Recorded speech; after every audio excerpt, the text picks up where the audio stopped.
So what were you saying? You said I said fall in love with the heat, and you were asking Yeah, fall in how to love. deal with the heat, but it Yeah. was like a halfway joking question. Well, halfway, halfway. Yeah, it's a good Well, but question. it's funny. No, but it's funny actually. I always say like I love summer and I really do. And I always say like people like complaining about the weather all the time. And I'm like, come on, it's the weather. Why do we always complain about it? It's summer. It's Hmm. supposed to be hot. But I just realize like recognize that it's such a big problem for the collective in a way.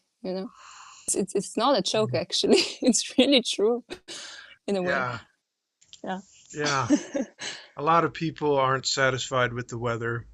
They're not Yeah. satisfied with the way things are. And weather is a good Or with example. nature. Mhm.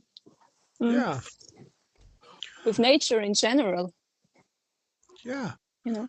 yeah. With nature, aka reality in general, people are not Mhm. really satisfied. And is there a nature outside of the mind?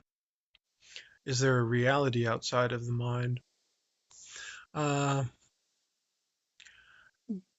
yeah, if you're clinging too much to liking or disliking, that's gonna cause a lot of dissatisfaction. Whether it's temperatures or it's too hot or cold or there's too many insects or too many mosquitoes.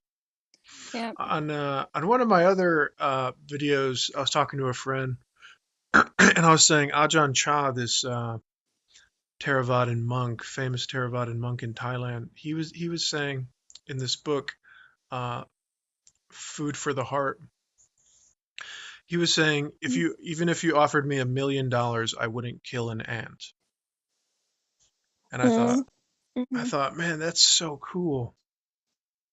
Because it's not Mhm. anybody can say anything, but it really made me think like, would I do that? Like $1 million, a billion Yeah. dollars? How much good could that do? And you Mhm. really have to ask yourself, and I think that's a really nice question to see what kind of level you're at. If you really Mhm. earnestly in your heart can say, I wouldn't kill an ant for $1 million or for $1 billion, then I Mhm. say you're doing really well. Mhm. Because I kill bugs on accident. It's no problem. I don't feel bad. I mean, I feel kind of bad. Mhm. I'm Yeah. not like Well, mourning if it them. happens, it happens. Yeah, because it Sometimes you wasn't my can't avoid intention. it. Yeah. Yeah. Yeah. But the intention is the very important part, you Yeah. know. And what does that mean if you turn down $1 million? Would you turn down $1 million to not kill a mosquito that was biting you? Mhm. You know what I mean? I don't think many Mm. people would do that. No, and I had also a big like it's not a problem, but it's a big discussion with my Yeah. nephew actually. And he's like 6 years. And he's like really it's bothering him in a way that I don't eat meat, which is pretty Mm, weird. Really. And it's bothering him. And he yesterday he mm, told me like, Aunt, I would like that you eat meat, you know? And I told him, why would you like that? And he's like, mm. why you don't eat it? Because I don't want animal to get killed. And he's like, Yeah. why not? And he starts to kill the animals, really. He starts to kill animals in front of me, like the small ones, Which mosquitoes which or animal? stuff Oh, like that. mosquito. I was gonna Whatever. say, oh my Or God. ant, it doesn't matter. Like he's like, because everyone is sometimes killing a fly or something. And he's Yeah. like not understanding why I don't kill the fly, you know, and it's Yeah. bothering him. Yeah. Really. Society has a weird way of viewing things. Like, I respect Yeah. people who don't eat meat because they think that they're doing something good, and perhaps they are. I think it would be good for society to, if you're eating meat, to do it in way more ethical ways because a lot of it's horrible. Yeah, or less But or whatever. It's your yeah, decision if you want to eat it or not. yeah. But I if eat someone meat. is not eating it, yeah. I eat meat, but I don't feel like I'm Yeah. killing the animal. You know what I mean? I know somebody else Yeah. did, But like Buddha Dasa Bhikkhu said, Mm, because he got in a lot of trouble because he was eating meat in Thailand, and they made mm, all the monks made a big thing about it. And the mm, monks, they hold out mm, their bowl and they just take whatever people give them. Um, yeah. what's funny though? For the last 2 days, I've been eating pretty vegan or like vegetarian. But anyway, ironically, The last 2 days. yeah. But he said when he was eating meat, he was like, "I'm just eating food, eating the food that people give me." And I was like, "Yeah." And it's you know, you can play the game of, is the rubber we have on our shoes contributing to the oil that's produced to make those shoes, to make that rubber, Yeah, to that's like an kill endless the chain, ocean? right? It's endless. And there's Yeah. no in the Dhamma, there's no taskmasters, there's no rule givers like keeping track. And that's what we're used to in the West, right? We're used to, okay, I'm into Mm, Buddhism, I'm into Zen. Well, who's going to tell me if mm, I'm doing the right thing? Who's going to be the teacher? Who's going to be this? But ultimately, there is no teacher. There is no masters mm. aside from yourself. You have to decide, is what you're Yeah, doing you have to trust in your feeling. yeah, is it truly Sorry, what sorry. Yeah. No, you're fine. Interrupt me whenever you wish. No. Don't worry, don't worry. It is not even we're just talking as friends here. It's not like any formal Sometimes thing. I'm too excited and I talk too much. Oh, I love people who talk too much because then it gives me a chance to be silent. But but oh yeah, what was I saying? But yeah, it's up to each of us, to Mm, decide what we want, and what. See, like Adam and Eve in the Garden of Eden, they wanted to eat of the tree of knowledge of good and evil, and mm, they were content until they had that knowledge, you know. And once they had that knowledge, what is it really? It's society's knowledge of telling us this is good, this is bad, this is birth, this is death. You're you, you're Marina, you're Rain. This is a tree, and you're different than the mm, tree, and we believe it. And then we start the whole character in our mind of who we are and what we are. We think we're the body, we think we're the mind, and that's what starts the whole ball of wax rolling. Is the idea mm, of a sense of I, me, my. It mhm. doesn't matter, you know. Um, there's people who have killed, and they might think that they're killing. Killing's bad, right? But when people go to war, everyone's like, "Oh, thank you for your service." Or Yeah, yeah. if you defend somebody, those are different ways of doing things. But it's not. It's like heroin in the hospitals, or drugs or medicine in the hospitals. On the streets, people are addicted and they're dying and they're hurting their loved ones, they're hurting themselves. It's not the medicine, it's not the drugs that are bad. It's their addiction. It's their craving that's bad. So whether you eat meat, whether you don't, whether you're drinking, whether you're smoking, whether you're not, um, ultimately you have to be the adult and decide for yourself, is this the way to go?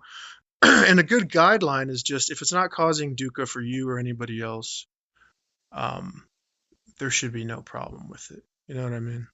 But if you, and that's Mhm. up for debate. We can debate that all along. What's causing dukkha, what's not. But we have to Yeah. we have to ultimately make the decisions ourselves. And some decisions might be different than other people's, and that's okay.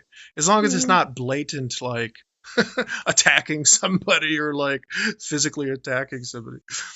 But Yeah, yeah. Yeah, yeah. as far as for myself, I just felt like when you stop, like I was also eating meat. I grew up with eating meat, but I was not like crazy about meat as a child. Mm, But we had meat. But for me, it was like just when I stopped eating meat, I just felt more, for me, it was easier to connect. I was always crazy about animals. I always loved animals, yeah, since I'm a they're child, I awesome. adore them. And when I stopped eating meat, I just felt even more. It was easier for me to connect. Mm, That was my experience. And that's why I just felt like more comfortable with not eating Sure. meat, but you could also a vegetable, it's also alive. If you eat, Yes. everything is alive. A tree is Yeah. if you take the apple, it's it's life. Life eats life. And yeah, Yeah. when I say I love fishing, I love fishing. My dad used to take me. I have Oh, fond really? memories. I love it, but I Mm, don't do it mm, anymore because it's mm, like I just can't. I can't mm, justify it. It's not like now if my uncle fishes and he cooks me a fish, I'll eat it. I have no mm. problem with that. And I'm But not but you don't judging, have to kill the fish. Yeah. right. And it's not my place to Mm, judge his actions. You know what I mean? It's not for me. mm, I'm to judge my own actions, nobody else's actions.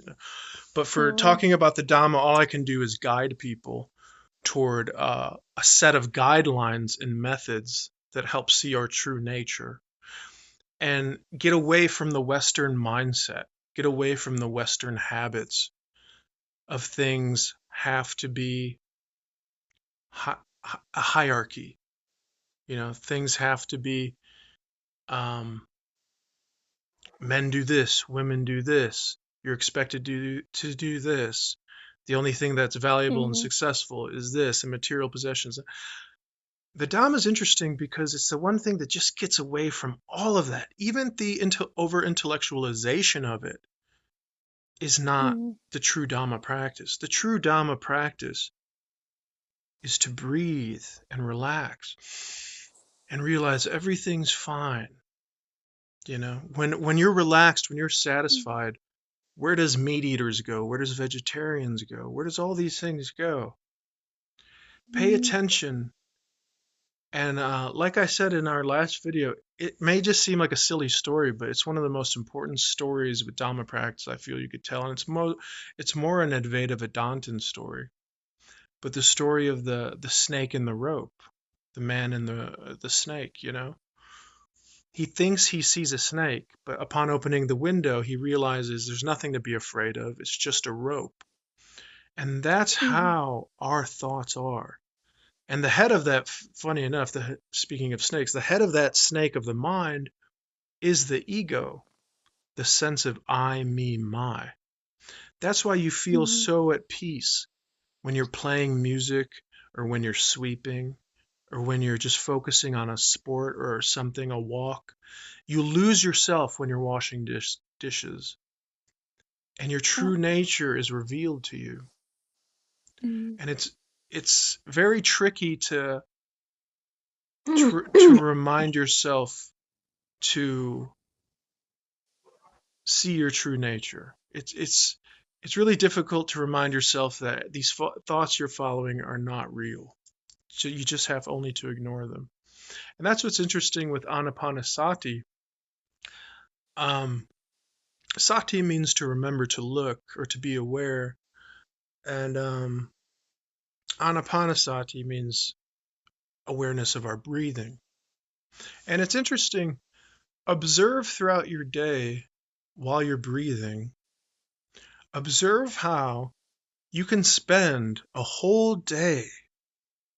It doesn't have to be a whole day, but if you feel up for it, check this out. Try a whole day of coming back to the breath whenever you remember to do it. It doesn't have to be crazy. You don't have to drive Mm. yourself Yeah, nuts, yeah, but make a yeah. practice, a habit of it.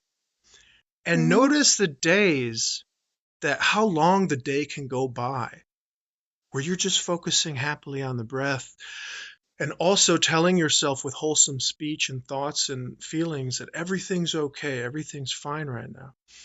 And you come back to the mm, breath. The mind will naturally wander. That's okay. Just ignore it. Come back to the breath. And then after a couple days, you'll notice the days that you're not doing that. You're like, it's funny. I see the truth. I know that if I mm, focus on my breath, that's the only reality. And then the days where I'm not focusing on my breath, I get lost in these thoughts. I get lost in the story of myself. And true mm, wisdom is beginning to see that that side of life is not ultimately real. That's development. That's the cultivation of Zen practice, is seeing for yourself, observing the breath and seeing you have a choice to observe the breath throughout your day to relax in the moment, or to follow the mind. And following the mind may seem fun, but it's only anicca, Mhm. dukkha, anatta. It's only impermanent, dissatisfactory, and inherently empty. There's nothing Mhm. worth chasing there. And when you're observing the breath, when you get good at observing the breath, you'll observe the mind and you'll see that things will arise and you'll get better at noticing them. We all notice them on some level, but we've been going through the habits and the steps our whole life. It's just muscle memory to have them affect us, but yet ignore what they're actually doing, ignore what they actually are. We let them affect us and we believe them to be real, but they're not real at all. So pay Mhm. attention when you're breathing throughout your day. See how you have a choice that when you're breathing, you can sit and breathe, you can walk. Meditation is in every activity. For beginners, they like to say, set a time, set aside a certain time, but that's not really necessary. At first, maybe it's necessary, but after a while, you guys have been practicing a while. Everything we do, every moment throughout our day, it's not a task to practice Anapanasati. It's a joy. It's a relief from what? Mhm. From Mara, from the false self, from the ego realm. And this all Mhm. sounds pretty and poetic, but when you put it into practice, it does dawn on you like there's really nothing there. There's nothing to it. You're lost. And your true nature is peace and emptiness. And you can experience it. You can realize it every moment, right here, right now. But our bad habits will take you back to the mind. I guarantee it. But with enough practice, it won't allow it to do it so easily. Mm. Mhm. And the best practice Mhm. is silence, like Ramana Maharshi said in Anomaly Swami. You'll be sitting in silence, and not just of speaking, but of the heart, silence of the mind and the heart. And you'll be sitting there, and you don't need to even be in a forest per se. It helps, but you could be in your room and just breathe, and the thoughts will arise. And you have a choice. You don't have to follow them. You can see them. You can even say hello to them, hello and goodbye. And the old Zen, I forget which Zen master, was DT Suzuki maybe, I forget. But he said, let your thoughts come in the back door and leave out the front door of your mind. Just don't sit them down and Yeah. serve them tea. Don't don't let them Yeah. stay. Yeah, yeah. Yeah, yeah. I always And thought that was great. sometimes it's even hard to even recognize that a thought is there. Yes.